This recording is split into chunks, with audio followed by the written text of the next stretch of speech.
자, 거기 보면 내러티브적 역사 인식과 역사 이해가 있어요. 그래서 요거는 이제 주로 갈색책 위주로 해가지고 일단 만들었거든요. 그 내용을 정리했는데, 자, 내러티브가 부각된 배경은 이제 그 역사교육론에서 삐아제 이론이 도입하니까 영역 그 특정 인지론자들을 이제 비판하기 시작해.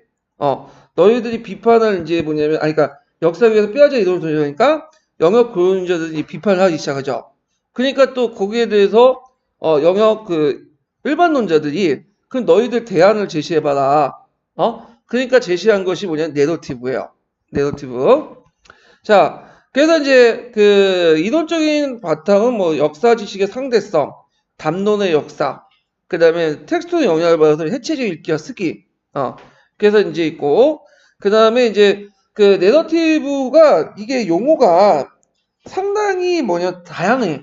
그래서 뭐 하나 또는 일련의 사건들을 말이나 글로 전달하는 거. 그리고 그 안에는 이제 전달 방식과 전달 대상에 따라서 뭐냐면 두 가지로 나눌 수가 있어요. 이게 갈색지 기준에 보면. 자, 전달 대상은 이제 그 사건을 얘기하죠. 전달 대상은 이제 사건, 이야기죠. 그러니까 이야기 그 자체야. 그러니까 신화, 전설, 설화, 일화, 뭐 위인의 일대기, 스토리를 얘기하는 거죠. 그래서 내러티브를 구성하는 사건, 인물, 환경. 그래서 이런 것들 이제 이야기도 있고, 자, 그러면 이야기를 할 때 전달하는 방식이 있죠. 레레이션이. 그래서 이제 그 이 이야기에 따라서 이제 그 이야기를 하기 의미를 부여하고 어떤 것을 특수한 형태로 전환하고 그 다음에 프롯이라는 어떤 그 큰 틀을 짜고 등등등. 자, 이 이야기 전달 방식이 있어요.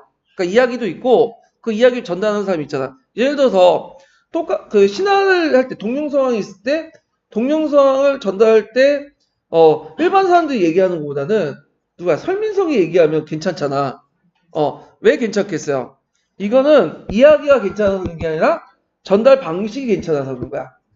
이해되시겠죠? 이걸 담론이라고 해요. 담론. 그러니까 이 담론이라는 의미는 여러 가지 의미를 쓰이는 거야. 여기에서는 전달 방식의 의미에서 담론을 얘기하고 있는 거야. 그러니까 이제 텍스트론에서 담론은 뭐예요? 어떤 특정한 집단이 자기의 구미에 따라서 이야기를 조직하는 거, 편집하는 걸 담론이라는데 여기는 전달 방식을 얘기하는 거예요. 자, 근데 이제 여기에서 볼 게 뭐냐면 그 내러티브를 이제 이야기를 전달할 때 한 가지 원인뿐만 아니라 다양한 원인을 통해서 제시해야 된다. 왜냐하면 이제 역사에서 말하는 그 인과관계라는 것은 한 가지 원인만 있는 게 아니죠. 여러 가지 원인이 있다는 거야. 그래서 내러티브의 전달 방식도 다양한 원인을 제시해야 된다. 그래서 그와 관련된 걸 또 뭐냐면 논문책에도 발췌해가지고 갈색에 씌워놨어요. 좀 이따 보기도 하고. 그리고 다른 원인을 배제하는 교조적인 설명하지 하지 않는다. 그러니까 자연과학처럼 어떤 현상의 원인이 딱 하나 있는 거는 이런 식으로 설명하면 안 돼. 그래서 예를 들어갖고 자연과학에서는 어른이 물이 몇 도에 끓죠? 100도에 끓죠. 그 이상으로 다른 요인이 없잖아요. 근데 이에 반해서 그 역사를 전달하는 내러티브에서는 여러 가지 원인이 존재할 수 있어요. 예. 그래서 이런 것도 있고, 자, 내러티브의 역사도 좀 보죠. 이것도 좀 중요해요. 왜냐하면 예전에 객관식이 줄 때, 아주 예전에 객관식이 줄 때 언급됐었어요. 자, 중국의 역사 서술이 이제 예전에 언급됐는데, 중국에서는 뭐 서양도 마찬가지지만 도덕적 교훈의 역사를 되게 강조하죠. 그래서 역사 해석의 정통성을 확보하기 위해서 정치적 지배를 정당하게 위해서 이제 했고, 그 다음에 중국의 특징은 뭐냐면 소설하고 역사를 분리시켜요. 일찌감치. 그래서 소설은 역사가 아니다. 그래서 유명한 말이 있죠. 공자가 말한 수리부작이란 말 아시죠? 나는 진술할 뿐이지 기록할 뿐이지 조작하지 않는다. 이 말이잖아요. 그래서 이제 문학적 가치를 인정하지 않는다. 참 약간 랑케식하고 좀 비슷한 그 식이에요. 예. 그래서 이제 공자의 어떤 사고방식 이런 것들이 많이 투영되는데 반면에 서양에서는 다르죠. 서양에서는 랑케 이전까지는 물론 예외는 있어요. 뭐 이제 투킨티데스까지 예외는 있지만 그 역사가 뭐였죠? 문학하고 동일했어요. 그래서 역사를 문학과 동일하기 때문에 주로 내러티브 같은 방식들을 사용했죠. 이게 특징이에요. 보면 자, 거기에 보면 이제 역사, 문학, 내러티브 이렇게 이제 했는데 근데 역사학이 등장하면서 랑케는 가학적 그 가학적 방법을 도입을 했지만 서술 방식에서는 뭘 받아들였죠? 내러티브를 받아들였어요. 그래서 예전에 이제 랑케가 한 유명한 말 있죠. 역사는 가학이면서 예술이다. 그래서 예술이라는 건 서술 방식에서 뭘 받아들이기 때문이죠. 내러티브를 받아들이죠. 그래서 이제 있고, 근데 이제 그 있고 이에 반해 또 간접론자도 이건 똑같아요. 내러티브를 받아들이는 거는 다만 차이점이 있는데 랑케의 그 내러티브는 뭘 강조하면 외면. 근데 간접론자들이 주장하는 그것은 상상력. 그러니까 이 작가는 내면을 강조하는 거죠. 근데 주의할 것이 상상력도 뭘 바탕으로 하는 거죠? 팩트를 바탕으로 하는 거예요. 예. 그렇지만 이제 둘이 내 내러티브를 강조한다는 거는 동일해요. 사료도 강조하고. 근데 이제 문제는 이제 요 중간에 이게 잠깐만 이게 중간에 왜 얘가 빼먹었나 내가? 여기부터 넘어갈게. 여기가 낫겠네. 네.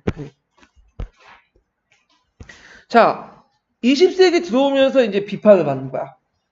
그래서 이제 아나락파라든지 뭐 마르크스니즘이라든지 사회구조사 이런 사람들은 이 랑케 역사 소설을 비판하면서 이야기 기능을 중시한 내러티브 역사는 사건사에 불과하다. 그래서 뭐에 구조에 초점을 맞추죠. 구조도 초점을 맞추다 보니까 내러티브 가지고는 설명이 안 돼. 뭘까요? 분석적 설명 방식이 필요하죠.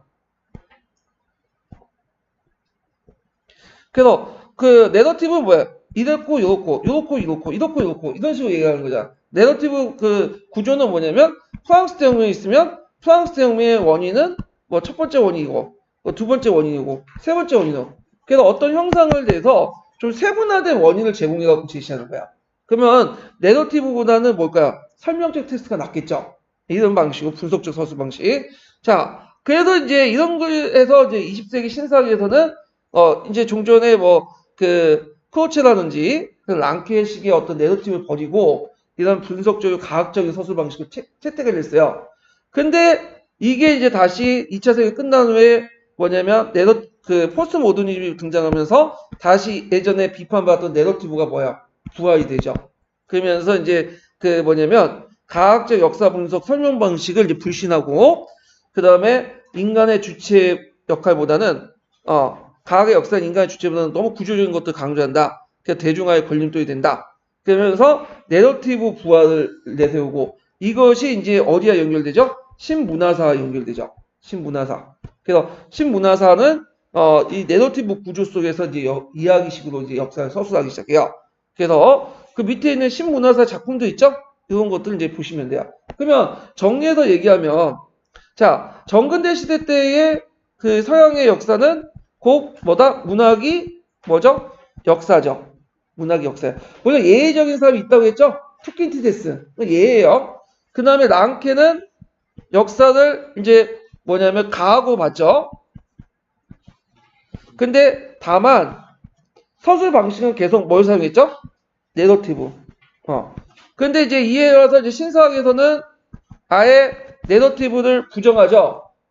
그러면서 이제 사회과학적 방법론을 도입하면서 뭘 강조하죠? 분석적 서술 방식을 되게 강조해요. 네, 분석적 서술 방식을. 죄송한데 약간 네.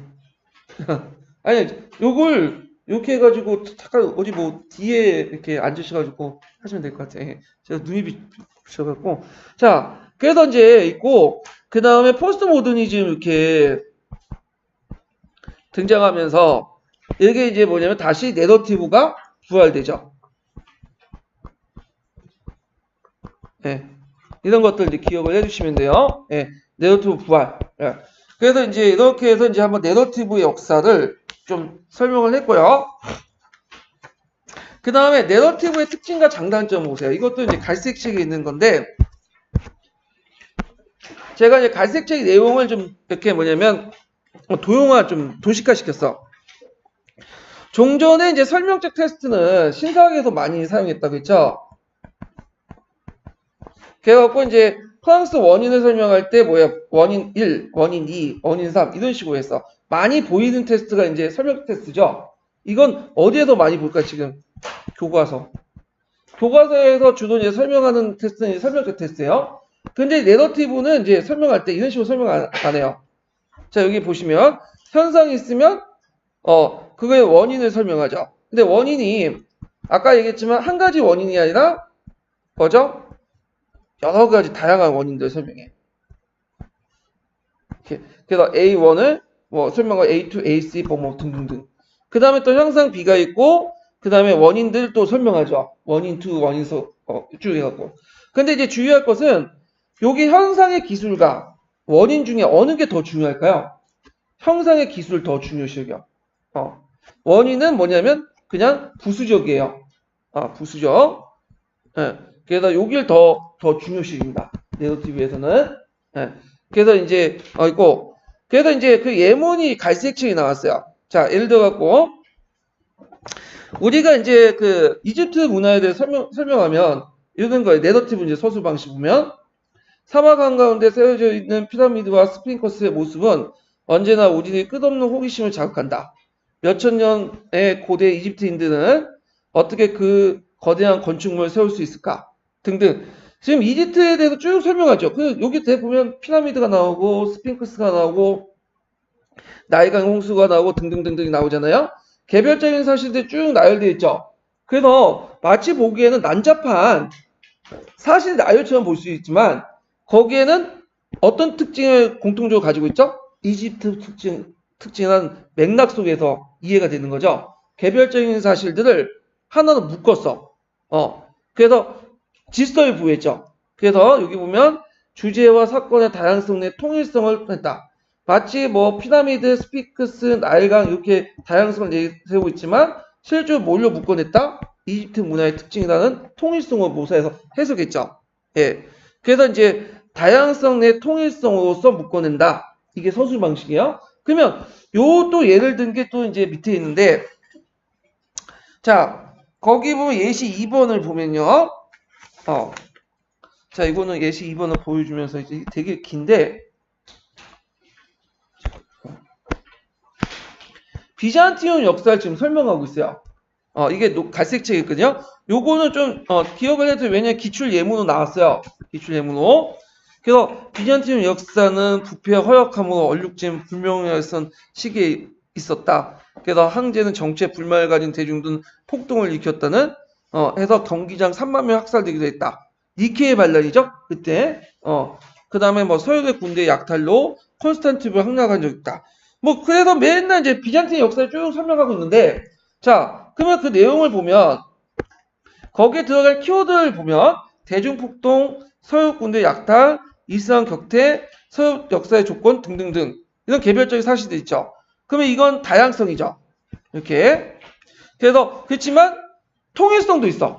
뭘로 통일했죠? 비잔티움 제국이란 특징 속의 맥락 속에 이해했잖아. 그래서 다양성 내의 통일성을 모사했다. 이렇게 이제 보시면 돼요. 그래서 여기가 이제 키워드예요. 이제 다양한 것 같지만 그 안에는 하나 묶을 수 있는 통일적인 어떤 맥락 이런 것들이 같이 있다. 이 비잔티움 그러니까 내러티브의 서술의 특징 중에 그거 하나죠. 그래서 이제 여기 보면 이제 구체 내용을 보면 사실이나 가공의 과거 경험을 언어적으로 표현하는 방법 이야기 형태고요. 그래서 이제 인과성을 내러티브의 본질적 구성에 의해서 아니라 뭐죠? 보완적 요소다. 그래서 내러티브에 중요한 건 인과관계가 중요한 게 아니에요. 인과관계가 뭐가 중요하죠? 사건에 대한 기술이 중요한 거야.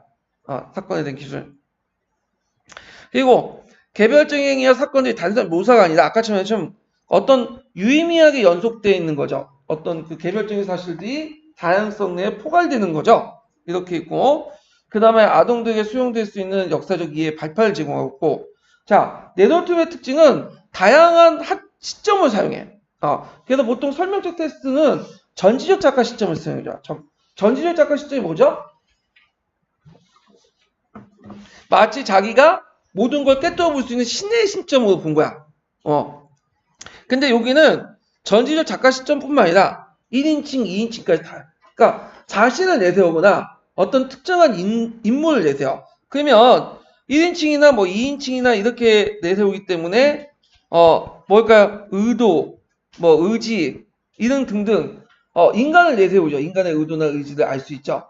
그러다 보니까 이제 읽는 사람으로부터 독자가 이 하자를 내세우기 때문에 아 이건 주관적이다라는 걸 느끼게 되잖아요. 그러면 그거에 대해서 뭐냐면 토치를 달 수 있죠. 그러니까 다른 댓글을 달 수 있는 거 아니야. 다른 의견을 댈 수 있고 그래서 자유로운 반응을 뭐냐면 끌어낼 수 있다. 근데 이것도 동전의 양면에서 자유로운 반응을 끌어낼 수 있지만 또 하자의 권위나 신뢰도에 따라서 또 정반대로 돌아갈 수 있어. 하자가 이제 뭐냐면 설민석처럼 이렇게 말을 잘하는 그런 사람일 경우에는 어떻게 그냥 믿어.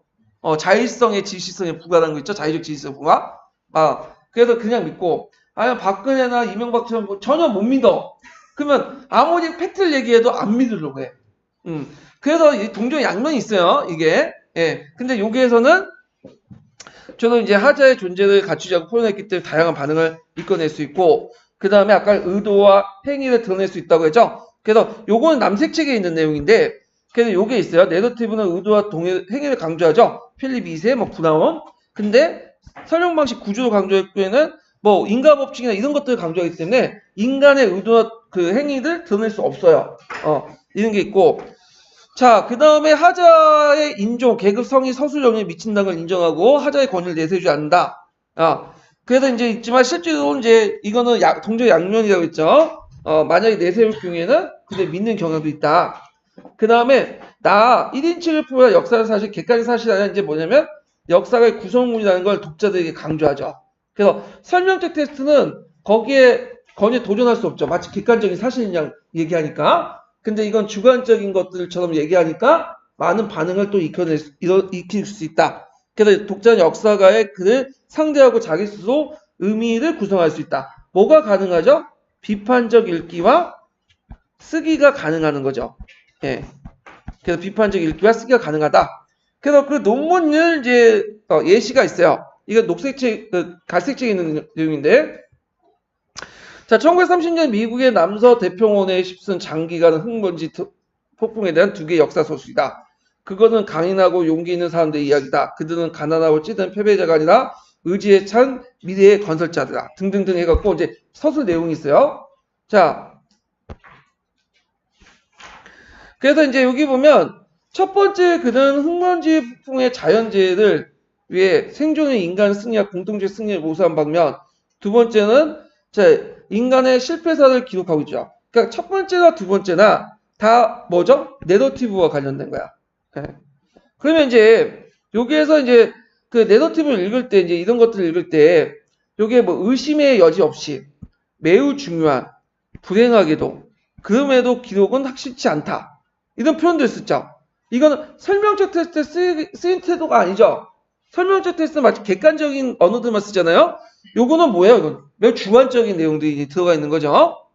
그래서 요걸 표현을 통해서 표현의 진술의 확실성, 과거 사건의 중요성에 대한 역사가 태도와 관점이 직접적, 구체적, 연동적 묘사할 수 있죠. 예. 그래서 이제 자신이 생각하는 거, 그 다음에 이런 것들이 뭐냐면 주관적인 의지 같은 것들, 태도나 관점이 분명히 드러낼 수 있다. 그러면 이데올로기나 어떤 그런 것도 드러낼 수 있는 거죠. 예. 그래서 이제 그 파란 책에 예전에 한번 설명했지만 어떤 표현 방법이라든지 이데올로기나 이런 것들을 드러낼 수 없다. 이런 것들은 내러티브의 뭐냐면 문제점이 아니에요. 드러낼 수 있다는 거죠. 이건 오기예요. 예, 그래서 그냥 잘못된 건데 하여튼 이것은 독자가 생생한 그림을 그릴 수 있도록 하는 일종의 시나리오 구성한다. 그래서 이제 그 뭐냐면 문어체가 아니라 국어체, 대화체로 과거 시제와 현재 시제를 표현하면서 강세 욕법을 사용할 수 있고 감정이 실려 있다. 그래서 잘 기술된 내러티브는 텍스트와 독자 사이 의사소통을 원활하게 함으로써 텍스트를 저자와 독자가 만나는 적극적 공간을 만든다. 예전에 설명적 테스트에서는 저자와 독자가 떨어져 있었죠.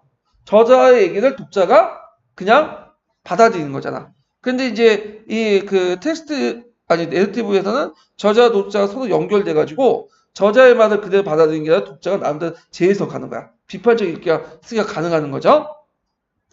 그래서 여기가 이제 저자의 관점과 세계관, 이데올로기의 독자가 느끼는 판단할 수 있게 된다. 왜? 잘 드러낼 수 있기 때문에 이런 것들을. 그래서 이제 이런 것들 좀 기억을 해두시면 돼요. 자, 그 다음에 또 이제 그 계속 내러티브 특징을 또 넘어가면 인간 경험이 미묘하고 세밀한 특징적 부분들, 그러니까 느낌, 몸짓, 목소리, 태도, 이거 아주 의심의 여지 없이 뭐 불행하게도 이런 것들 느낌이나 태도나 이런 것들이죠. 예. 그래서 이런 것도 이제 잘 서술되어 있고요. 그 다음에 분석적 설명보다는 기술적 설명. 그러니까 여기가 밑에 있어요. 분석적 설명과 기술적 설명 뭐냐? 자, 분석적 설명은 인과관계를 파악한 거야. 그러니까 일반성과 보편성을 강조하죠. 요거는 뭐에서 강조하는 거죠? 신사학에서, 사회학이나 이런 데서 강조하는 거고, 그 다음에 기술적 설명 여기 있죠? 묘사를 내요. 개별성. 그래서 보편성과 일반성이 결여되고 사건의 전후관계 인과관계 오인할 수도 있고요. 그래서 이런 것들을 이제 기술적 설명인데, 그래서 원인보다는 뭘 강조한다고 했어요? 같이 묘사를 강조한다고 했죠? 이런 거 연결시켜서 보시면 돼요. 그래서 이제 있고, 그래서 작품을 이제 텍스트로 이동해. 작품이라는 건 고정된 거예요. 고정된 의미 있는 거죠. 그래서 이제 설명적 테스트, 분석적 테스트로 이제 적혀 있는 것을, 요게 텍스트는 뭘까요? 내러티브 테스트. 그래서 내러티브 테스트로 이동을 해서 무한한 의미를 생산할 수 있는 열린 공간을 만든다. 그래서 그걸 통해 저자의 고유의 권위가 해체되고 이미지를 탈시성화시키고, 그리고 저자와 독자, 글쓰기와 글 읽기란 이분법적 경계가 붕괴되죠.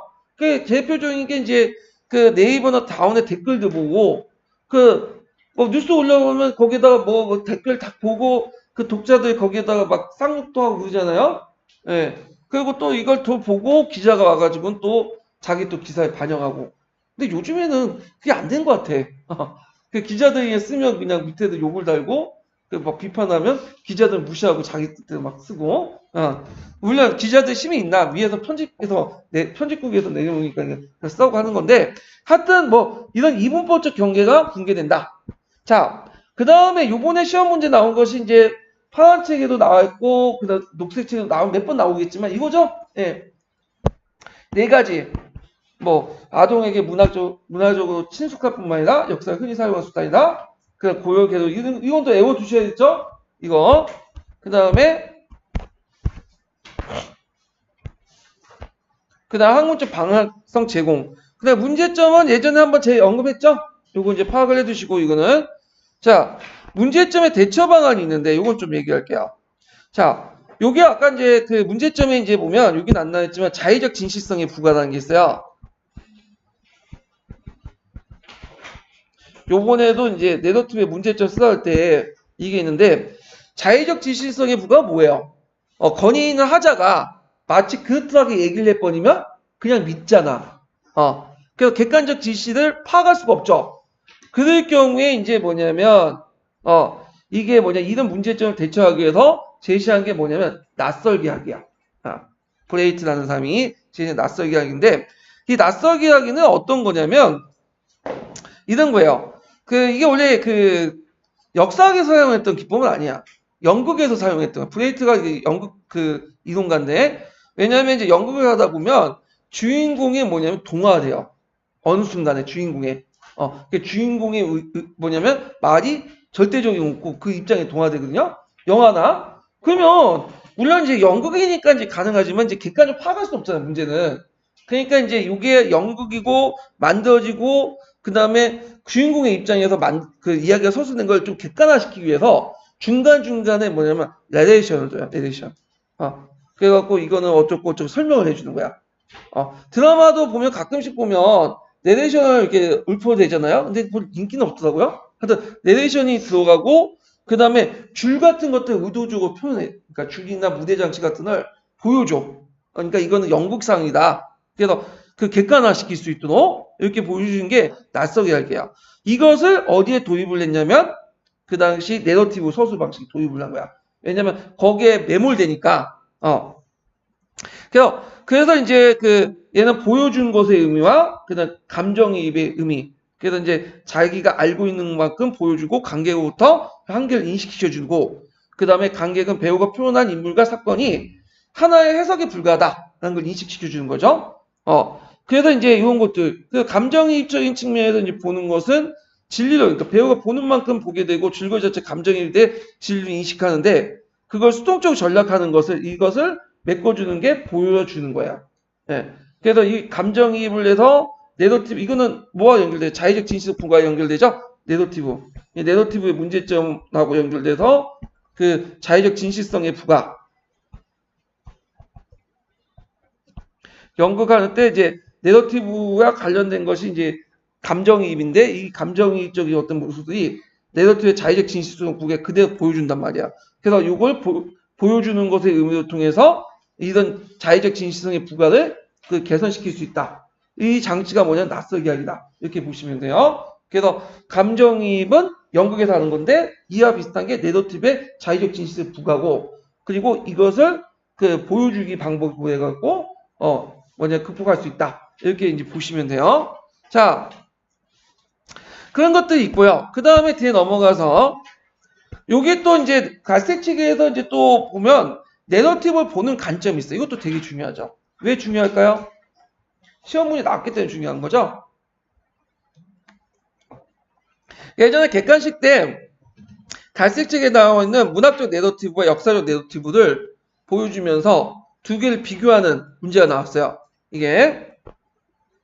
그래서 이제 이게 논문을 읽어봐야 되는데 논문이 두 장에 거쳐서 이게 체계적으로 정리된 게 아니라 왔다 갔다 해. 그래서 제가 이제 그거를 좀 하나의 틀 속에 구조화 시켰어요.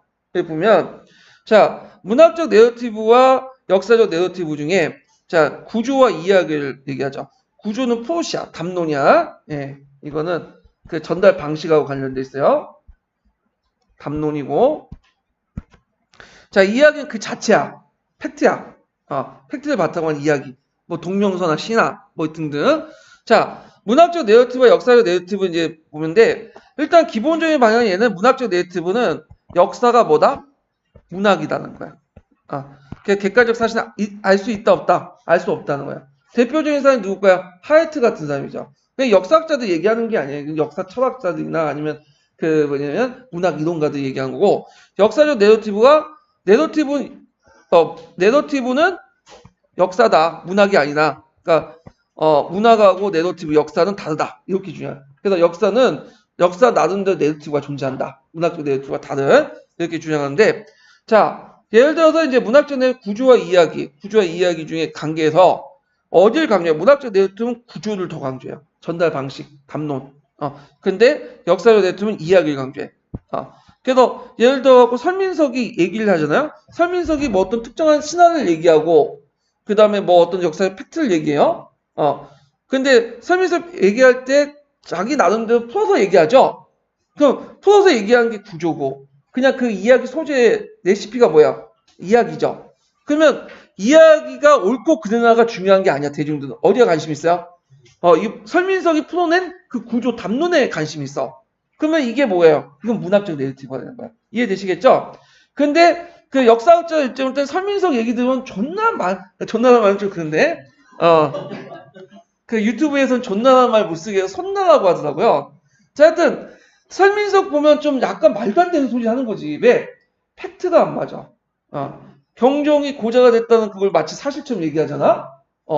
자, 그러면 경종이 고자가 아니다는 걸 이야기치고 이렇게 강조하는 건 이야기잖아.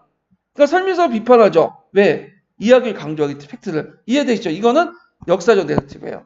이해되시겠죠? 자, 그 다음에 역사적 내러티브의 구조는 시작과 끝이야. 그러니까 이것이 어떻고 저것이 어떻고 이런 식으로 얘기하는데 역사적 내러티브는 이게 문학적 내러티브와 역사적 내러티브는 거기에 이제 그 시작과 끝이라는 것도 있고 거기에 역사가의 어떤 사실에 대한 인식 내재 그 메시지 효과적으로 변하는 어떤 역사의 사건 번역 이런 거 다 포함되어 있어요. 그래서 이걸 이제 뭐냐면 강조하는 사람이 좀 이따 얘기했지만 톨포스키라는 사람이 있어요. 이 톨포스키는 어디에도 많이 나왔죠? 이거 기출에 나왔잖아. 그래서 이 사람이 이제 세 가지를 제시했죠. 연보, 나중에 얘기했죠. 연대기, 그 다음에 또 하나가 이제 예전에 기출에 나왔던 엄밀한 의미의 역사. 그래서 이걸 왜 강조하냐면 역사적 내러티브는 문학적 내러티브처럼 이렇게 단순하지 않다.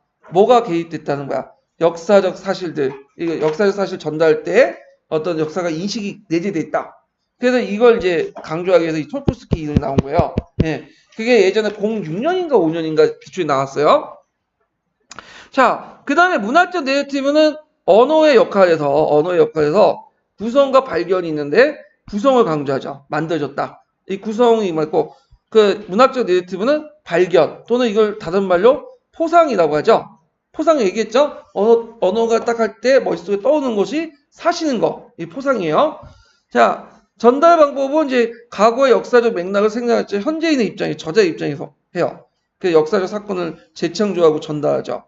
그걸 이제 뭐냐면 설민석이 되게 잘하잖아요. 예. 그리고 드라마나 영화를 볼 때 과거인들의 입장에 따라서 얘기를 하는 건 아니죠. 왜냐면 현대인들의 어떤 생각과 프로세에 따라서 얘기하는 거야. 근데 이에 대해서 이제 그 역사의 내러티브는 과거의 역사적 맥락 속에서 역사적 사건의 의미를 현대에 효과적으로 전달하는 데 관심이 있어요. 자, 예를 든 게 이제 제가 예를 하나 만들었는데, 자, 문학적 내러티브를 이해할 때 예전에 이제 이게 한참 됐는데, 그 예전에 동명성황을 소재로 한 그 드라마가 있었어요. 예, 주몽인가? 그냥 그때가 10년 전인가요? 네, 10년 전. 10년 전이 훨씬 넘지. 맞다. 제가 예전에 그 여자친구를 기다리면서 PMP에 그걸 본 적이 있어. 그게 2006년도인가? 그때가? 제가 왜 그걸 잘 기억하냐면 그 여자친구하고 별로 좋게 헤어진 게 아니었어요. 그래서 지금도 막 욕이 나오는데 한 2004, 5년. 2006년도였어요. 얘를 만날 때가 2006년이었거든요. 자, 그때 제가 이제 이걸 정리했어. 그래서 이제 예를 들었는데 뭐 잘 살고 있겠죠? 자, 그러면 이제 보면 동명성황의 신화를 다룰 때, 요때 동명성황의 신화 그 자체를 가지고 있는 역사적 의미보다는 동명성황과 유리왕의 극적인 만남, 동명성황과 금화왕의 아들 간 대립구조와 부의 탈출 과정의 박진감 서술. 그래서 작가는 현대인들의 프롯에 맞춰가지고 이 소재를 레시피로 해갖고 짜집기 한 게 뭐예요? 이거는 문학적 내러티브죠. 근데 똑같은 이제 다르다도 역사적 내러티브는 이렇게 다르지 않아요. 뭐냐면 동명성황 신화를 다룰 때 현대인들이 원하는 이야기 구조 속에 다루지 않아요. 그래서 신화 자체 속에서 뭘 끌어내냐면 역사적 의미를 끌어내. 그래갖고 예를 들어갖고 동명성황이 부의 정치 투쟁 과정에서 남쪽에 내려서 곡을 건국했다. 이게 이제 뭐냐 역사적 내러티브의 서술 방식이죠. 근데 재미는 어디가 있을까요? 네, 문학적 내러티브가 재미가 있죠. 흥미가 있고. 그래서 이제 설민석이 인기가 많은 거야. 그리고 역사가들은 인기가 없는 거고, 예. 그런 것들이 이제 있어요. 자, 이제 두의 차이점 아시겠죠? 그 다음에 전달 방법은 이게 있고, 전달과 사건의 중요성은 얘네들 사건은 역사적 사건보다 기술을 강조해요. 전달, 그래서 어떻게 기술할 것인가. 근데 여기에서 그 역사적 내러티브는 기술보다는 역사적 사건을 강조해요. 그 사건이 무엇인가.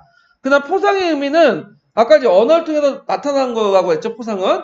근데, 요거, 그, 문학적 내러티브는 그, 어제 텍스트는 영향을 받았기 때문에, 포상과 실제는 부딪히예요. 우리가 개라고 할 때, 주인에게 충성스러운 개, 그런 이미지가 떠오르지만, 실제로는 내가 보면 도망가는 개도 있어요. 그러면 그런 거는 실제로 일치하지 않죠. 그렇지만, 여기에서는, 역사적 내러티브는 언어를 통해 포상은 현실을 완벽하게 표현하지 못하지만 어느 정도 사실은 반영해요. 그렇기 때문에 발명하는 게 아니라 얘네들은 뭐가 되는 거야? 발견되는 거죠. 포상되고. 예. 그래서 포상을 인정한다. 이거는 포상을 부정하고 발명된다. 구성된다. 이렇게 얘기한 거고요. 그래서 이제 문학적 내러티브 역사 수업을 이제 내러티브에 이용할 때는 너무 상상력과 감정이입을 고무시켜. 그래서 역사적 사실을 조합하고 유연한 체계적으로 조직하는데 부적절한다. 그러니까 증거의 결론을 도출이 어렵고요. 낯설게 하기 같은 것들을 제안했죠. 이런 것들 문학적 내러티브의 문제점을 제시한 거고. 근데 여기에서는 내러티브가 연대기 형식을 해서 역사적 상상을 제거하고 무미건조하고 재미가 없잖아. 그런 것들이 문제점이 있어. 그래서 파란 책에 보면 내러티브의 문제점이 두 개가 있잖아요. 어떤 건 상상력과 감정을 공유해갖고 뭐 역사 사실 조직하는데 유용하다 이렇게 해놓고는 다른 편에서는 연대기 형식이고 뭐 상상력을 제고하고 등등등 있죠. 그러니까 뭐가 이율 배반적인 말들이 비판에서 각각 있잖아요. 그거는 뭐냐 한 사람이 쓴 게 아니라 양쪽의 얘기를 같이 듣고 이제 정리해 놓아서 그런 거예요. 그래서 이쪽은 문학적 내러티브, 이쪽은 역사적 내러티브 두 개의 내러티브가 존재하고 있다. 이렇게 이제 보시면 돼요.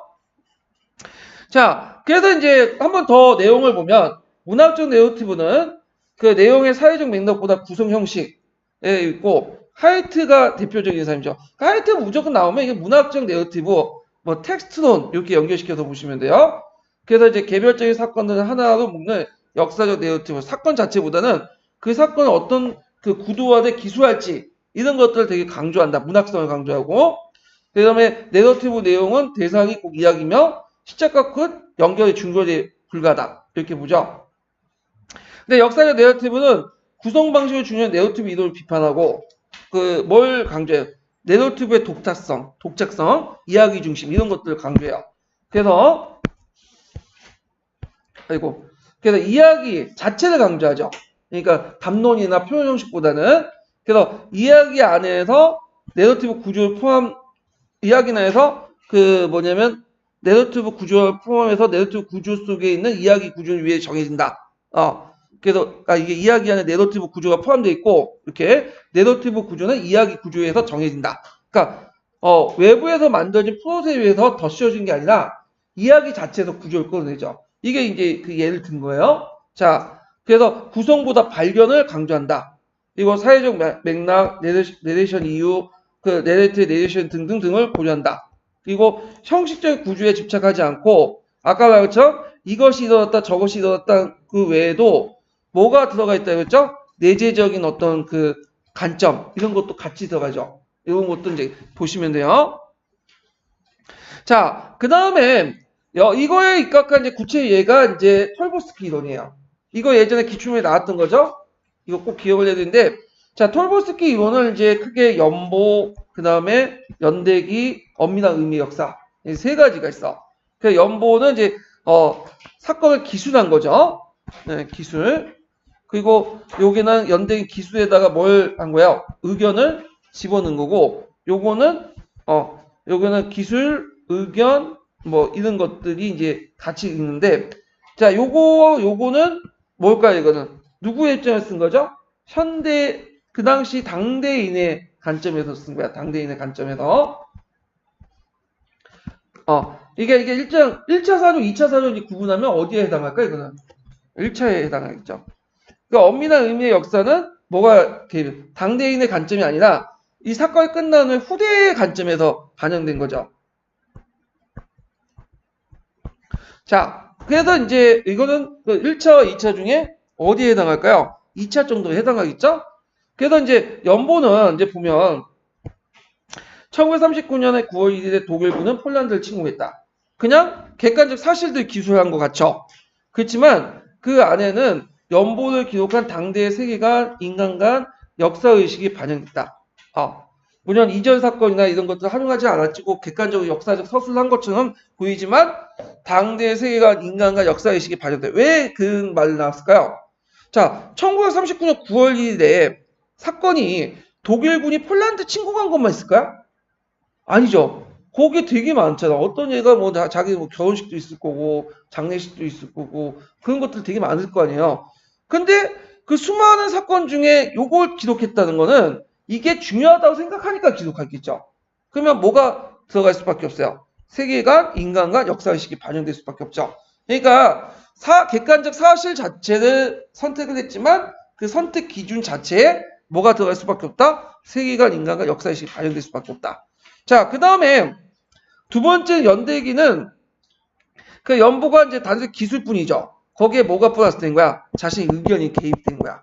그래서 그 일어난 사건 전에 알고 있는 역사적 지식을 서술했고 과거와 미래까지 시간적 서술을 포함했고 해석 가능한 인과관계 그리고 어떤 사회적 의식 내포 인간과 세계의 연대가 같이 판다. 왜냐면 여기 이 1939년에 9월 독일군의 폴란드 침공을 기록을 한 것 자체가 그게 중요하다고 생각했으니 기록한 거고 거기에다가 연보와 달리 이전 사건까지도 그러니까 앞으로 어떻게 될 것까지도 한번 해석을 했죠. 예를 들어 20년간 지속된 평화 시기 이건 뭐예요? 이건 이전 사건을 기록한 거잖아. 이걸 이제 그 서양사에서 뭐라고 하냐? 간정기라고 하죠. 간정기. 간정기는 전쟁과 전쟁 중간 사이. 그러니까 1차 세계대전과 2차 세계대전 중간 시기. 평화가 깨졌다. 전 세계 끝났다. 이로써 유럽은 전쟁이 일으켰다. 이거는 앞으로 이제 예측이죠. 어떤 판단 이런 것들이 개입이 됐다. 그래서 미래에 어떻게 이제 들어갈 것인가 예측 같은 거. 그 다음에 엄밀한 의미의 역사는 이제 아까 후세사가 이 역사 사건뿐만 그 결과적 지식을 이제 하는 거야. 그걸 알 수 있는 게 2차 세계대전이죠. 그 다음에 고려 사회가 출발한 것은 단순 왕조 교체가 아니라 중세 사회, 그런 것도 있죠. 뭐 중세 사회 2차 세계대전 그 당대 사람들이 생각하는 건 아니죠. 후대 사람들이 이제 시간이 흐른 다음에 그 역사적 사건들을 보고 나서 나름대로 의미를 부여하는 거잖아. 그래서 이건 2차 세계대전, 뭐 중세 사회, 시대 구분도 하고. 그래서 엄밀한 의미의 역사가 이제 예전에 기초에 나왔던 건데, 자, 후세사가들의 역사적 사건뿐만 아니라 그 결과적 지식을 활용하고 시간적 관점, 역사적 사실의 인식을 내재했다. 그래서 이런 걸 볼 때 톨스토이는 앞에 단순히 역사적 내러티브가 사건에 대한 진술뿐만 아니라 그 속에 뭐가 있다? 어떤 사건의 병형, 그 다음에 그 인식도 내재돼 있다. 이런 것도 이제 뭐냐면 강조하기 위해서 이 톨스토이 이론이 이제 그 예전에 그게 기술돼 있고, 그리고 예전에 한번 나왔어요. 이것도 톨스토이 이론도 06년인가 하여튼 몇 년 됐어요. 이거 한 10년 넘었어요. 이것도. 그렇기 때문에 나올 가능성이 많아. 요즘에. 이거 딱딱 떨어지죠? 그렇기 때문에 나올 가능성이 많으니까 이제 봐주시고요. 그러니까 내러티브를 이제 아까 문학적 내러티브와 역사적 내러티브 이렇게 나눴고, 그 아까쯤에 이제 잠깐 그 뒤에 부분에 이제 역사적 내러티브가 세 가지가 있다고 했죠? 네. 아까 이제 그 이제 뒤에 이제 논문책에 있긴 했는데, 자, 내러티브가 이제 첫 번째가 내러티브 테스트예요. 역사적 내러티브가. 그 다음에 두 번째가 뭐냐면 사료 테스트. 세 번째가 뭐겠어요? 설명 테스트야. 그 설명 테스트는 교과서에 있는 테스트를 이제 얘기하는 거죠. 자, 여기에 있는데 제일 객관적인 척 하는 게 무슨 테스트가? 일단 객관적인 척 하는 게 여기에서 설명 테스트가 있고, 그 다음에 두 번째가 사료 테스트, 그 다음에 내러티브 테스트. 근데 그 학생 중에 일부는 그 설명 테스트와 사료 테스트가 혼돈된다고 했죠? 예. 그래서 똑같은 걸 인식하는 경우도 있고, 그 다음에 주관성이 드러내서 많은 반응을 불러일으키는 테스트를 이제 찾아주시면 내러티브 테스트, 그 다음에 사료 테스트, 그 다음에 설명 테스트예요. 예. 그러니까 사료 테스트는 딱 중간에 있다고 보시면 돼요. 다 중간에. 예. 그래서 예전에 어떤 문제가 나왔냐면 요 내러티브 테스트, 사료 테스트, 설명 테스트에 그 특징들을 물어본 그 문제가 나왔어요. 예. 그래서 이제 아까 비잔티움 문제 있죠? 비잔티움 예문과 함께 내러티브 테스트를 주어지고 이 테스트의 특징들을 골라 쓰시오. 그러니까 고르시오. 이런 것들이 예전 객관식 기준에 나왔거든요. 자, 그러면 보면 자, 내러티브 테스트는 아까쯤에 읊어댔으니까 이제 여기에서는 사료 테스트와 설명 테스트를 이제 볼게요. 자, 설명 테스트는 저자의 견해나 정보를 제공을 그 목적으로 했고, 설명문, 논술문, 특히 역사 교과서에 많다. 그리고 전지적 작가 시점. 예, 그래서 저자의 관점을 드러내지 않고 마치 역사의 사건을 객관적인 것처럼 서술내죠. 그리고 역사의 사건의 다양한 해석이 안 된다는 거. 그리고 이제 주로 교과서로 이제 적혀 있기 때문에 무슨 기억일까? 집단 기억. 그러니까 국가가 국민들에게 원하는 기억들을 이제 주입시킬 때 이런 것들 설명적 테스트를 해요. 그래서 어떤 역사를 지향할 것인가? 국가 진보를 강조하고 독자에게 정체성, 일치감, 도덕체계를 형성해서 그 유사우스 전선 역사 관련돼 있고, 그러니까 저자의 권위가 꼭 진리 가능성 이렇게 인식하죠. 그래서 비판적 읽기 쓰기에 도움이 되지 못하고 그 역사적 사실에 고정된 관점을 가지게 됨으로써 비판적 사고를 처한다. 그래서 이런 것들을 이제 하기 위해서는 상반된 해석을 제시해서 학생들의 다양한 해석을 유도하고 인식 방법으로서의 역사를 경험할 필요가 있다. 자, 인식 방법의 역사가 뭘까요, 이건? 예. 보통 그 철학에 보면 인식론이라는 게 있어요. 인식론. 인식론은 뭐냐면 지식의 형성 과정을 연구하는 철학이에요. 그래서 지식이 어떻게 형성되고 어떤 조건이 만들어지는가 이걸 알게 되는 거야. 그래서 역사적 지식을 받을 때 그 자체를 받아들이는 게 아니라 이 역사 지식은 어떻게 만들어지고 어떤 유도도 구성되는가 알게 되면 나름대로 어떻게 될까요? 비판적으로 이제 받아들이죠. 이게 이제 인식 방법으로서 역사 경험이에요. 그래서 제가 이제 이걸 기출 예문을 가지고 이제 한번 설명을 하려고 이제 빼왔어요. 원래 이게 기출 예문은 그 비판적 읽기 쓰기하고는 관련이 없고 어디와 관련되어 있냐면 그 역사를 안다와 관련되어 있는 내용인데 역사 판단력이 답이에요. 요 다음에. 근데 여기에서는 상반된 해석을 제시하여 학생들의 다양한 해석을 유도하기 위해서 이런 것들이 필요하다는 걸 보여주기 예문으로 제가 제시한 거예요. 그래서 교과서 내용 보면 대한제국은 국왕 신참의 개혁 방안을 제시하고 대한국 국제를 제정해 한권을 강화했다. 그래서 뭐 양전 사업을 실시하고 지게를 발급하고 상공을 진흙제로 추진했다. 근데 이거에 대해서 교사가 이제 딴짓거리 하는 거지. 예. 그래서 상반대 해석을 했다. 그래서 뭐 전제 군주를 강화하고 독립의 민권을 탄압해서 보수 반동 정책이에요. 다음에 상반대 견해를 제시한 거죠. 그러면 뭐가 가능해요? 비판적 읽기와 쓰기가 가능하죠. 그 설명적 테스트의 어떤 단점을 보완할 수 있는 거죠. 자, 그런데 이제 사료는 이게 딱 중간이야. 아까 내러티브하고 설명적 테스트의 중간이 있기 때문에 양쪽 면이 달려있어. 그래서 내러티브 테스트도 아까 저자의 신뢰성에 따라서 그게 그들 믿는 거와 자연 반응이 나타난다고 했죠. 그래서 마찬가지로 사료의 저자에 따라 신뢰성이 달라질 수 있고, 그 다음에 교과서식 설명 테스트보다 상대적으로 볼 때 비판적 시각과 판단을 보일 수 있지만 또 한편으로는 설명적 테스트가 잘못 오인해가지고 그대로 받아지는 경우 있어요. 그 다음에 교과서 같은 형식의 역사소설을 받아들이는 경우도 많고 저자의 관점 비판적 읽지 못한다. 예, 그런 등등 이런 것들이 이제 사료 테스트의 특징이에요. 예, 그래가지고 있고요.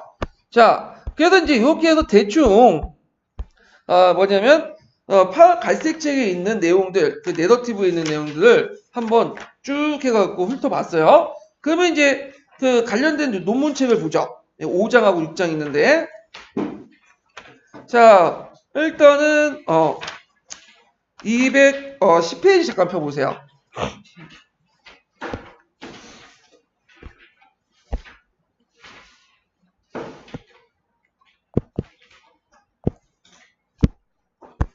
자, 여기 보면 이제 여기에서 이제 보면 이제 내러티브가 나오는 배경을 이제 설명하는데, 자, 거기에 이제 그 일반론자들 주장에서 이제 자기 나름대로 논리를 피니까 그 반대했던 교과 특정 인지론자들, 연고론 입장에서는 어디에 주목이 되냐면 내러티브에 주목을 하게 돼요. 그래서 교과 특정 인지론자 입장에서는 삐아제 인지 발달 같은 총체적 발달 단계 이론에서 말하는 사고가 역사적 사고의 본질에 거리가 멀고 이 때문에 역사적 사고의 발달 제대로 밝혀내지 못하고 있다. 이 비판하면서 그 당시 이제 다수의 학자들은 교과 특정적인 인지론 관점에서 역사 사고나 역사 소설, 특히 내러티브 형식이 적합하다고 보고 있다. 그래서 이제 내러티브를 이제 부각시키기 시작한 거야. 그래서 이 내용이 있고, 그래서 이제 이렇게 해서 내러티브에 대해서 그 배경과 효과는 다음과 같이 네 가지 요약한다 했죠? 이거 암기해 두셔야죠. 자, 여기 보면 이제 첫 번째, 내러티브는 역사가가 주로 사용하는 서술 형식으로 아동에게 친숙한 장르이다. 그리고 두 번째, 내러티브는 역사 이해 고유 개념이라 할 수 있는 다른 시대, 장소, 사건들에 대한 이해가 가능하다. 그 다음에 그 내러티브는 경험을 이야기하는 한 형식으로서 해석의 한 형식으로서 구체적인 행위나 의도, 결과를 다룬다. 네 번째는 아동들은 내러티브 담긴 시간의 전후관계를 통해서 인과관계를 인식할 수 있다. 이거 외워두세요. 근데 이제 여기에서 인과관계라는 의미를 좀 알아둘 게 뭐냐면 가학적 인과관계는 아니죠. 예, 가학적 인과관계가 아니고 그 다음에 다양한 인과관계, 원인을 제공해 주죠. 그리고 내러티브에서 인과관계는 필수가 아니라 뭐예요? 부수적인 거죠. 예. 그래서 필수적인 게 아니라 부수적인 거다. 중요한 게 뭐다? 단순 기술에 불과하다. 기술이 중요하다. 이거죠. 그래서 이제 이렇게 이제 내러티브가 있고요. 그 다음에 뒤에 넘어가서 아이고 이게 안 넘어가 왜 이렇게? 이쪽은 넘기는구나. 예. 자, 그래서 이제 있고 생활사에서 내러티브를 이제 강조했다. 그래서 한국 역사학계에서도 이제 신문화사나 신지성사. 그래서 이제 뭐 텍스트론 있죠? 그 영향을 받은 것들 이런 것도 있고 역사교육에서는 영역 특정 인지론에도 또 이렇게 받아들이고 등등 이런 것도 있고요. 그러면 이제 구체 내용을 볼게요. 자, 내러티브 개념에 대해서 이제 얘기하고 있는데, 아까 얘기했던 내러티브는 두 가지로 이제 구성이 됐다고 했죠? 하나가 뭐예요? 전달, 대상, 이야기죠. 이거는 이제 음식을 만드는 소재, 레시피라고 보시면 돼요. 레시피. 그러면 이걸 전달 방식은 이제 요리사가 그대로 전달하는 건 아니죠. 나름대로 가공의 이야기를 꾸며가지고 담론을 통해서 전달하죠. 담론. 그래서 이걸 프롯이라고 해요. 프롯. 프롯 아시죠? 보통 이제 소설 보면 기승전결해갖고 이렇게 이야기를 짜맞히잖아. 큰 틀을. 그래서 이렇게 있고, 그래서 구성 이렇게 해서 이렇게 있죠.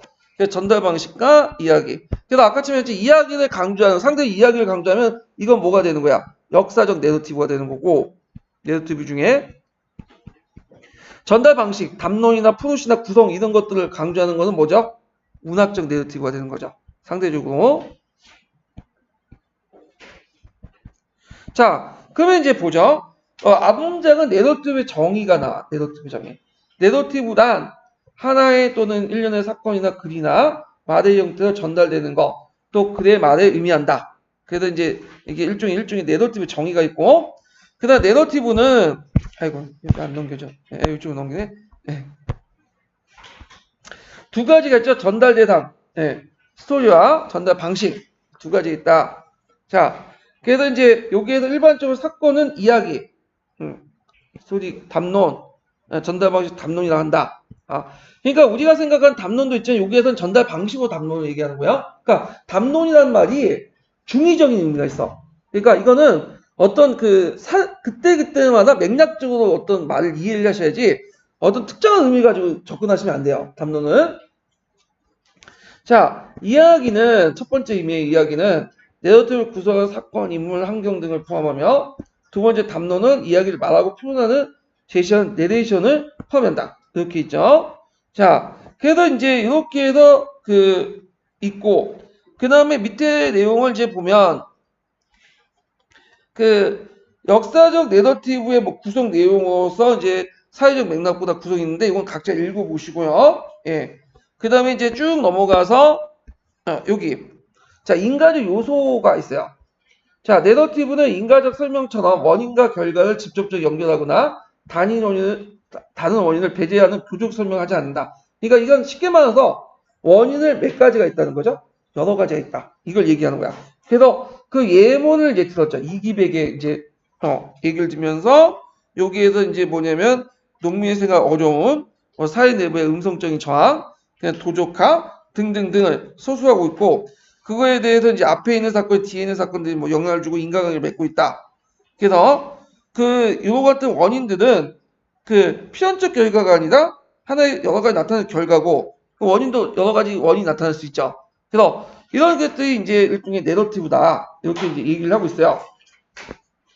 그 다음에 이제 쭉 넘어가서 볼 게 뭐냐면, 자, 내러티브가 단순히 사건을 순서대로 구성하거나 앞에 일어난 사건들을 이어받아서 뒤에 사건이 서술한 것이 아니다. 아까 말한 것처럼 문학적 내러티브는 뒷장에 있지만 이것이 이거다. 단순히 이야기를 그냥 뭐냐면 시간 순서에 풀어내는 거죠. 썰을 이제 풀어내는 거죠. 그게 아니라 그 안에는 뭐가 내재되어 있냐면 역사 인식 같은 거, 번역 이런 것들이 같이 내재되어 있다. 네, 이런 것들을 이제 톨보스키가 주장한 거야. 자,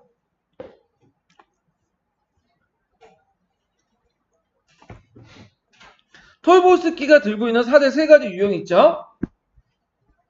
그래서 이걸 앞에 연보, 이거는 두 번째는 연대기, 그 다음에 요거는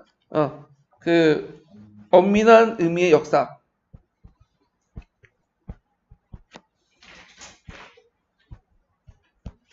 자, 그래서 엄밀한 의미의 역사 이렇게 이제 3가지 있는데, 자 여기 A는 연보이다. 그래서 이거는 기수라는 거죠, 그냥 기술.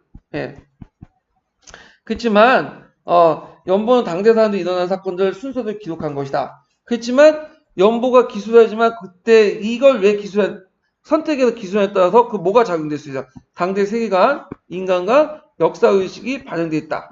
자, 그렇지만 연보 기록은 이전의 사건에 대한 자신이 알고 있는 지식을 활용하지 않고 기록된 사건들의 연속성 이후의 사건을 반영하지 않는다. 요게 반영된 게 뭐죠? 요게 연대요. 이전의 사건이 반영됐죠? 예. 그 다음에 이로써 유럽의 전쟁이 일으켰다. 그래서 이제, 요거 보면서 이제 미래의 앞으로 이제 이후의 사건도, 뭐냐면, 예측하는 거죠. 자, 비도 A와 마찬가지로 일어난 선서를 기록하는데, 이전의 역사 가운데 이와 관련된 사건을 주목하고, 어디 있죠? 20년간 지속된 평화의 시대. 주목됐죠? 자, 그에 대한 자신이 가지고 있는 역사의 지식도 활용되죠. 자, 이걸 연대기도 한다. 연대기는 과거에서 미래까지 시간적 순서로 포함되어 있다. 어디까지? 자, 이로써 유럽의 전쟁을 일으켰다. 있죠? 자, 그래서 이제 여러 가지 해석이 가능한 인과관계로서 연결됐다. 연대기 작가도 그 속에 들어가 있는 사건을 선택하고 위기하고 연대기에서 연대기의 작가가 살았던 사회적 의식도 내포되어 있다. 그리고 가치 판단, 인간관계 이런 것도 내포되어 있죠. 자, 근데 이에 반해 시는 달라. 그래서 1939년 9월 2일 날 시점에 2차 세계대전 하는데 이건 후대 사람들이 쓴 거죠. 그래서 이제 이런 말은 전대 A와 B에서는 쓰지 못하죠. 연부하고 연대기에서는 시 서수에서는 이후 전개된 역사 사실들, 즉 1939년 9월 2일에 발생한 역사적 사건의 결과에 대한 지식을 활용하고 있다. 2차 세계대전이라는 이전에 발생한 사건이든 이후의 사건 결과이든 간에 그에 관련 역사적 사실에 대한 인식이 내포되어 있죠. 자, 그래서 이게 나타난 것이 이제 교과서에도 나타나죠. 고려사의 출발은 단순한 왕조 교체가 아니라 중세사의 전환. 중세단 말이죠. 왕조 교체가 아니라 중세대. 후대 사람들이 인식이 들어가 있는 거죠. 자, 그래서 이제 그리하여 고려태조 왕건은 후삼국 시대에 혼란을 수습하고 통일국가 기반을 확충한 사회를 안정시켜 노력했다. 자, 이 글은 고려사의 출발, 왕건의 개혁이라는 순서를 서술되어 있지만 하지만 고려사의 출발, 중세사의 전환이라는 서술한 것은 역사 연구와 인식이 바탕으로 고려사의 성격을 규정짓는 것이다. 그래서 이제 이와 같이 내러티브 서술에서도 사람들의 역사 인식을 게재하기 마련이다. 이런 역사적 내러티브는 시간의 관점에 의해서만 가능하다. 그래서 톨고스키는 이들을 가리켜 뭐라고 한다? 엄밀한 의미의 역사. 이렇게 보죠. 예. 그러니까 이 시간의 관점이라는 거는 어디에 말까? 여기 중세사에. 그 다음에 앞에서 이거 어디가 있어? 얘가 2차 세계대전. 이런 것들은 시간의 관점에 내포되어 있는 거죠. 역사가 인식이 내포되어 있고. 그래서 이런 것들을 이제 톨보스키 이론을 이제 얘기를 하고 있어요. 톨보스키 이론을.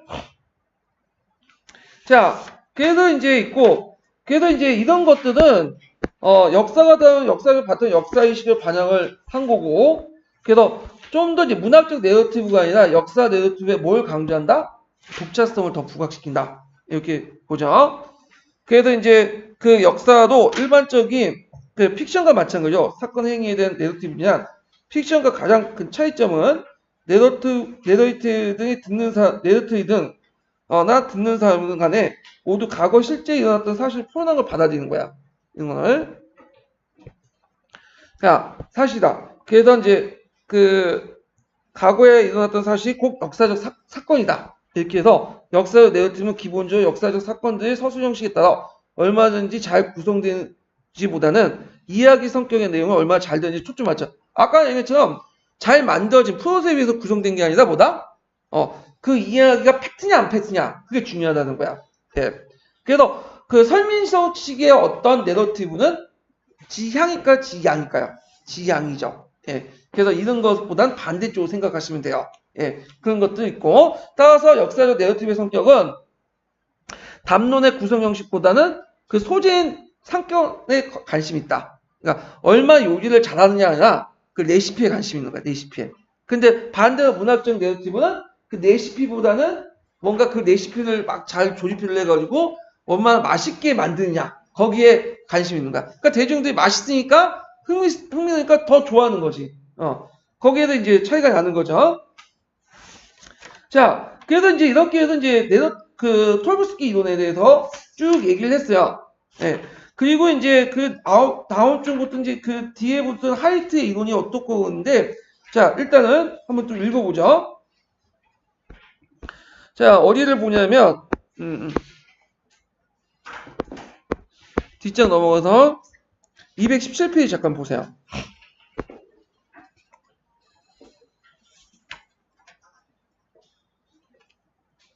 자, 다른 하나는 이제 우리가 흔히 이야기라고 부르는 것이다. 자, 신화나 전설, 설화, 일화, 위인의 일대기 등이 여기에 해당한다. 이야기는 작가가 일련의 사건이나 연대기를 하나의 틀로 묶는 것이다. 따라서 이야기는 이미 내러티브 구조가 포함한다고 볼 수 있다. 이러한 이야기 소재로 활용한 것이 역사 속에 나타나는 또 하나의 내러티브 형태다. 그래서 이야기 내용을 역사적 내러티브 소재로 할 경우 내러티브 구조가 바로 이야기 구조에 의해서 정해진다고 볼 수 있다. 그래서 내러티브 구성보다는 발견된다. 아까 말한 것처럼 이야기 속에서 내러티브 구조가 만들어진 거야. 그래서 동명성황의 이야기 구조가 꼭 내러티브 구조가 되는 거죠. 근데 거꾸로 하이트 같은 사람은 내러티브 구조 속에서 이야기를 짜맞추는 거죠. 반대인 거죠. 예. 여기에서 이제 그렇기 때문에 구성됐다보다는 발견됐다고 얘기한 거죠. 이거는 뭘까? 역사적 내러티브를 지금 설명하고 있는 거죠. 자, 근데 이러한 관점에서 보면 역사 문학의 내러티브 같은 성격을 보는 하이트의 내러티브에는 좀 달라요. 이 사람은 다른 이제 반대된 관점을 이제 제시하고 있는 거야. 하이트가 나오면 무조건 문학적 내러티브야. 예. 그래서 하이트의 내러티브의 관점은 사실과 허구의 구분은 불명확해. 예. 그리고 그 하이트의 관점에 따르면 모든 역사적 내러티브는 역사가 상상력에 의해서 구성된 거야. 그래서 이제 그 실제로 일어난 역사 사건 중에 홀로코스트 같은 역사 상상력으로 다룰 수 없는 것도 있다. 이렇게 해갖고 이제 뭐 한계도 있지만 상상력 같은 걸로 해갖고 이제 했다. 그래서 하이트의 이론은 그 뭐냐면 역사적 내러티브가 아니라 문학적 내러티브에 속한다. 이렇게 이제 보면 되죠. 그래서 어떤 형태의 이야기라도 발생한 일이나 행위, 변화하는 상황 같은 역사 사건을 토대로 구성된다. 자, 역사적에서 담론이란 이들 사건의 전달, 즉 무엇이 일어나는 걸 보여준 거고 이야기 형태의 담론이 내러티브다. 역사적 이야기는 그 이야기를 만들어진 사회적 맥락. 그러니까 여기에서 이제 반론이 하면서 다시 뭘로 넘어가는 거죠? 역사적 내러티브로 넘어가는 거예요. 그래서 이제 그 담론 자체가 내러티브다. 그러니까 무엇이 일어나는 걸 보여주는 거다. 이런 형태의 담론이 내러티브다. 해갖고 그 이야기 자체에서 담론을 꺼내는다. 뭐 이런 식의 얘기를 하고 있어요. 자, 그래서 역사적 이야기에는 그 이야기가 만들어진 사회적 맥락을 봐야 돼. 그래서 이야기에 나오는 사람들의 가치관, 당시 사람들이 공유하고 있는 문화와 본질과 변화, 여러 가지 사회적 요인들 반영돼야 된다. 그런데 형식적 구조에 집착하면 내러티브는 단선적 일련적 사건을 파악하고 싶다. 이처럼 역사적 이야기를 사회적 맥락을 가지고 있는 강조한 학자들, 자, 역사적 이야기를 사회적 맥락 속에 강조한 학자들 누굴까요? 이렇게 맥락 속에서 보면 이거는 역사적 내러티브죠. 역사학자들이요. 네. 근데 형식적 구조에 집착한 사람 누굴까요? 얘네들 논리에 따르면 지금 문학적 내러티브죠. 지금 누굴 경향해서 얘기를 하고 있는 거야? 앞에 있는 하이트를 경향을. 하이트는 또 뒤에 나와 또 계속. 그래서 이제 그 역사적 이야기의 사회적 맥락을 가지고 있는 학자들은 서술 형식에 따라 역사 서술 내러티브 정의가 너무 제한적이라고 생각한다. 그래서 이제 왜냐면 문학적 내러티브는 서술 형식 다양할 수 있어. 왜냐면 그냥 뻥을 쳐도 되니까. 근데 그 역사 내러티브는 사실 안에서만 만들기 때문에 서술 형식이 뭐예요? 제한이 될 수밖에 없는 거잖아. 이거는. 그래서 이제 이에 따라서 역사적 내러티브는 다른 사람에게 어떤 일이 일어났는지를 말해줄 목적으로 배열된 일련의 언어적, 상징적, 정식적 활동을 총칭하는 개념을 사용한다. 그래서 이 사람들이 강조하는 거, 역사적 내러티브를 강조한 거는 뭐냐면 내러티브 올바르게 이야기해서는 사회적 맥락, 역사적 맥락을 파악이 되고 이걸 내레이션의 이유, 왜 이런 그 신화들을 왜 만들었는가? 재미에서 소화하는 게 아니라 신화를 만든 이유가 있죠. 뭐 때문에 하겠어요? 그걸 만든 이유가 있잖아. 자기 정권의 어떤 지배자의 정당성을 정당화시키기 위해서. 그걸 알아야지. 그 다음에 내레이션 능력. 이게 뭐냐면 이야기를 풀어가는 신뢰성, 저자의. 그래서 일본석이 그 내레이트를 믿을 수는 없잖아.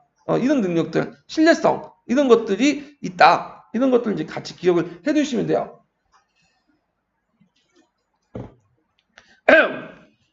자, 그래서 이와 같은 입장에서는 이와 같은 입장이 누구예요? 이것도 역사적 내러티브죠. 예. 그래서 이와 같은 입장에서 내러티브를 구성하는 담론의 형식적 구조는 그렇게 중요하지 않다. 형식적 구조를 중요시한 것은 누구다? 하이트 같은 문학적 내러티브라는 걸 알 수 있죠.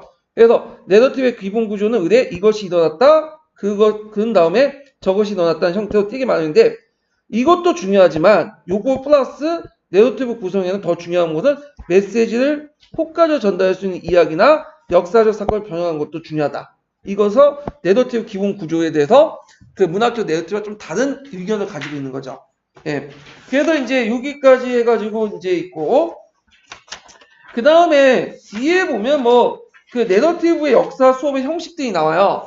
그래갖고 이제 크게 이제 뭐냐면 네 가지로 나눠요. 이것도 좀 약간 첫째, 둘째, 넷째니까 이제 각자 읽어보시고 뭐 사례는 몇 페이지 펴 보시냐면 223페이지 펴 보세요.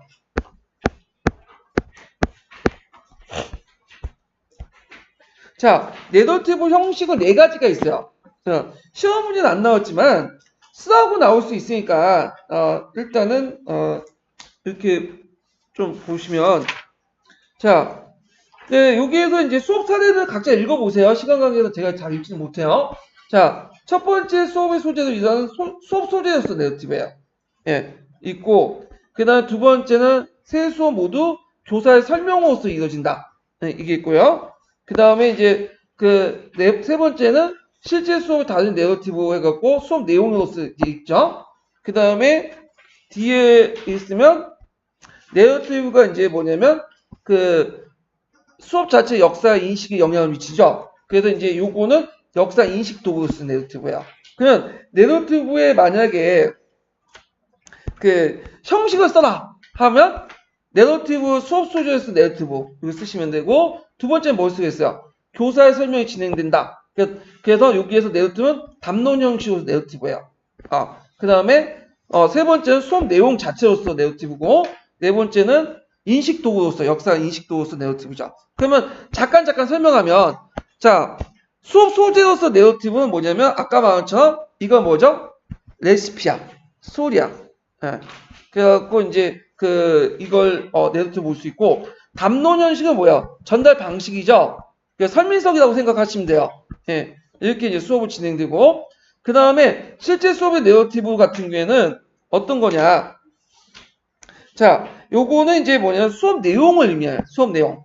예, 수업 내용. 수업을 어떻게 이제 도입하고 전개하고 결론을 내는지 이런 것들을 얘기하는 거요. 그 다음에 인식 도구로서의 내러티브는 그 내러티브를 듣고 학생들이 역사 인식에 어떤 영향을 미치는가. 그래서 뭐 설민석의 막 얘기만 들으면 내러티브는 이렇게 뭐냐 역사는 재밌구나. 흥미진진하구나. 그리고 역사는 뭔가 영중인 어떤 인물이 나타나서 해야 되겠구나. 그런 거 다 뭐야? 인식도구에서 내러티브야. 그러니까 서로 긴밀하게 이제 연결돼 있지만 개념으로서 네 가지가 있다. 네, 형태였어. 외워두세요. 네. 그래서 이제 이렇게 해서 이제 있고 그 다음에 그 밑에서 224페이지부터 해서 수업 소재 내러티브, 전달 수단 내러티브, 수업 내용의 내러티브, 그다음 인식 도구에서 내러티브 등등이 있는데 요걸 다 보기에는 너무 시간이 걸리니까 요거는 각자 보세요. 요거는 그리고 다음 시간부터는 이제 뭘 보냐? 요게 보면 이제 그 앞장 건너뛰고 239페이지에 보면 이야기 활용 수업 모델 있죠? 그래서 이간의 이론 있잖아요. 이간의 이양 대비적 모습이 여기 나와 있는 거야. 이야기 활용 수업 모델. 이거 예전에 기출에 한번 언급됐기 때문에 요 자체가 좀 어렵게 나올 때 여기 나올 수가 있으니까 이걸 이제 읽고 이제 할게요. 자, 오늘 수고하셨습니다.